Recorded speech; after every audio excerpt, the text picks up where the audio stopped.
Kita lanjut ke bagaimana merasionalkan penyebut dari bentuk akar bentuk yang kedua.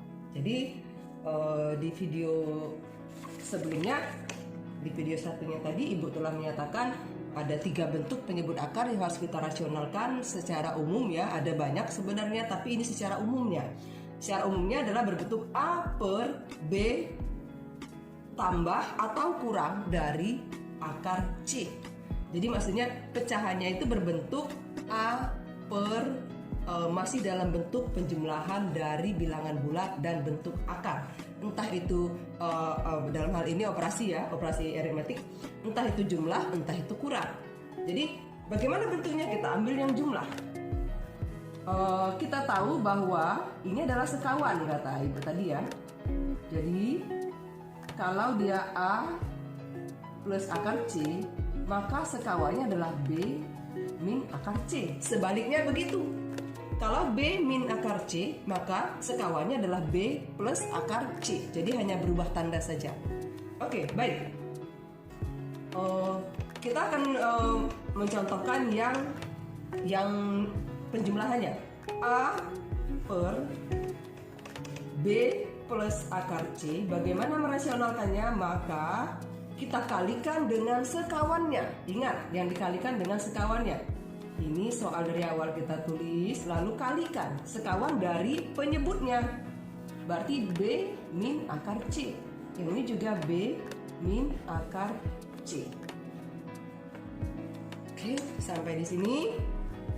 Setelah ini, yang di atas tidak usah dikalikan dulu, kita biarkan saja, kita dekatkan saja. Jadi, yang masih dalam bentuk aritmetik, kita buat pembilang yang satunya dalam hal ini dalam kurung. Jadi B min akar C. Jadi A kali B min akar C. Jadi dalam bentuk kurung. Nah, yang ini kita harus ingat operasi aljabar. Dulu ada operasi aljabar yang pernah kita pelajarin, kalian pelajarin di kelas 8 ya. Operasi aljabar, kalau ingat aljabar suku 2, jika ada 2 suku yang hanya berbeda tanda, dikalikan perkalian 2 suku ya, maka ini akan menghasilkan A kuadrat min B kuadrat. Nah, kita pakai ini di sini. Jadi ini kan ada B plus akar C, B min akar C. Maka ini menghasilkan B kuadrat min, ingat min ini dari mana ya, plus kali min, hasilnya min akar C kuadrat. Penulisannya boleh kuadrat di luar ya. Yang ini bentuk pangkat 2-nya ini boleh juga di dalam. Karena yang dikuadratkan itu adalah bentuk akar C, maka Ibu menulisnya seperti ini. Boleh juga kalau kamu tulisnya di dalam ya, karena ini sama hasilnya. Oke, sampai di sini yang di atas atau pembilangnya tetap, kita tulis tetap dulu. Dalam hal ini karena ini masih dalam bentuk aljabar, maksudnya dalam bentuk variabel. Per yang di bawahnya B kuadratnya tetap, C-nya kita keluarkan C kuadrat, akar C kuadrat, maka hasilnya C. Ya kan? Kalau akar dikuadratkan atau akar bilangan di dalamnya itu kuadrat, maka hasilnya adalah bilangan di dalam akar itu sendiri. Jadi dalam hal ini C, maka bilangannya ya C, maka hasilnya adalah C. Oke?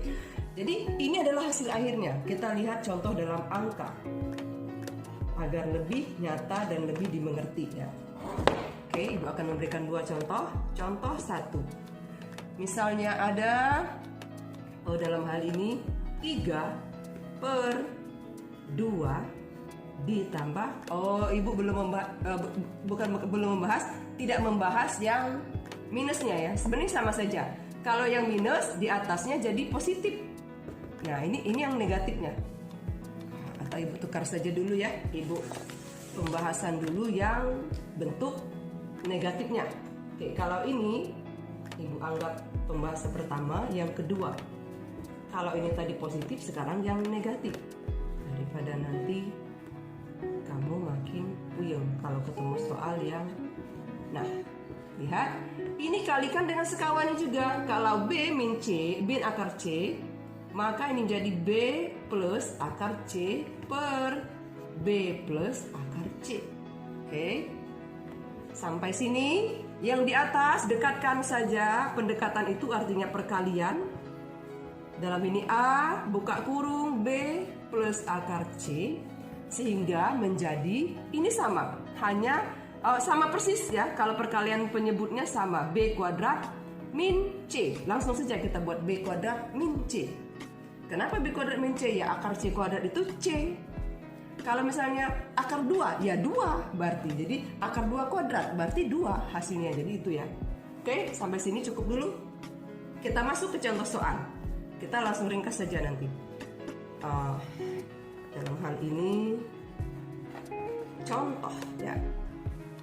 2, nah sudah ditukar jadinya 3 plus akar 5. Bagaimana merasionalkannya? Maka kita akan mengalihkan pecahan dari bentuk akar ini dengan sekawan dari 3 plus akar 5. Sekawannya apa? Sekawannya berarti 3 min akar 5. Ini kan plus. Kalau ini min, kebalikannya. Berarti sekawannya 3 min akar 5. Oke. Sampai sini tolong dipahami, didengarkan, disimak. Yang ini tetap nulis ulang dulu. Lalu perkaliannya ini yang menjadi sekawannya itu min akar 5 per 3 min akar 5. Oke, sampai di sini dekatkan 2 dengan pembilang satunya. Jadi 2 kali 3 min akar 5. Oke, per yang bawah langsung gunakan rumus atas, B kuadrat. B di sini apa? B di sini adalah 3. Maka ini menjadi 3 kuadrat. Lalu akar 5. Akar 5 saja, C. Dalam hal ini, C ini jadi 5. Maka ini dikurang 5. Ingat, 2 ini adalah pangkat dari 3 ya. Bukan 32. Ibu rubah tulisannya. Sering Ibu menemukan ada kesalahan dalam penulisan pangkat. Jadi seperti 32 kalau Ibu melihat. Ini tinggal tulis ulang. Ibu pindah ya ke sini. 2 kali 3 kurang akar 5. 2. Jadi ini penulisan ini saja, bentuk penulisan lain dari ini didekatkan dalam artian 3 kuadrat ini dikalikan 3 kuadrat ini seperti pangkat jadinya. 3 kuadrat ini adalah 9. 3 kali 3 ya kan dikurang 5. Sehingga didapatkan 2 di atasnya 3 min akar 5. Ini 4. Nah 2 dengan 4 bisa dicoret ya kan? Coret. Dicoret itu dalam artian 2 bisa dibagi 2 atau 4 bisa dibagi 2. Maka yang ini 2, yang ini 1. Sehingga didapatkan, ingat ini 1, ini 2. Ini juga sering ada kesalahan penulisan. Maka 1 kalikan di atas. Di atas itu menjadi hasilnya tetap ini 3 min akar 5 per 2. Penulisan bentuk lainnya 1 per 2 atau setengah dari, ingat 1 tadi yang ini tadi ya, 3 min akar 5.